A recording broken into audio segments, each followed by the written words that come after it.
Hello guys, welcome back to my channel. তো সকাল সকাল ব্রেকফাস্ট করে নিয়েছিলাম লুচি আর ঘুগনি। আর এই যে দেখো, আমরা এখন হোটেলে, কারণ আমাদের বাড়িতে জলের একটু প্রবলেম, মানে বেসিক্যালি বম্বেতে জলের একটু প্রবলেম হয়। তো দুদিন ধরে কন্টিনিউ জল আসেনি বলে আমরা হোটেল রুম বুক করতে হয়েছে আমাদের। তো সেখানে গিয়ে লাঞ্চ অর্ডার করেছিলাম বিরিয়ানি। তো বম্বের বিরিয়ানিটা আমার খুব একটা পছন্দ না, কারণ যেহেতু আমরা বাঙালি, তাই জন্য বাঙালি বিরিয়ানির আলাদাই রকমের একটা টেস্ট হয়। তো যাই হোক, লাঞ্চ ফাঞ্চ করে সিনেমা দেখতে দেখতে লাঞ্চ করলাম আমরা সবাই। দেন একটুখানি রেস্টও নিয়েছিলাম। তার আগে একটুখানি দুরকম স্টার্টার অর্ডার করা হয়েছিল, সেগুলো খাওয়া হলো। আর বিরিয়ানির মধ্যে ছিল হায়দ্রাবাদি বিরিয়ানি আর দম বিরিয়ানি। তো দুটোর মধ্যে টেস্টটা দুটোই সো লেগেছে, খুব একটা ভালো লাগেনি। তো যাই হোক, বিরিয়ানি খাওয়ার পরে একটুখানি ঘুম দিয়েছিলাম। তারপরে ঘুম থেকে উঠে আমরা বেরিয়েছিলাম ব্যান্ড্রা মার্কেটে।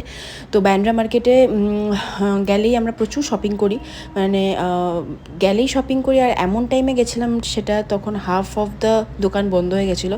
বাট হ্যাঁ, যেগুলো পেয়েছি, টপ কয়েকটা কেনা হয়েছে, তারপর টুকটাক অনেক জিনিসই কেনা হয়েছে। দেন আমরা চলে গেছিলাম সোজা মান্নাতে। তো মান্নাতে গিয়ে তো জান্নাতের দেখা পাওয়া যায়নি, কিন্তু হ্যাঁ, আশা হয়ে ফিরে গেলাম। তো ওখানে গিয়ে বিচের ধারে একটুখানি বসেছিলাম। দেন এগেন ক্যাব বুক করে আমরা বাড়ি ফিরলাম। তো দেখা হচ্ছে আবার নেক্সট ব্লগে। Till then tata.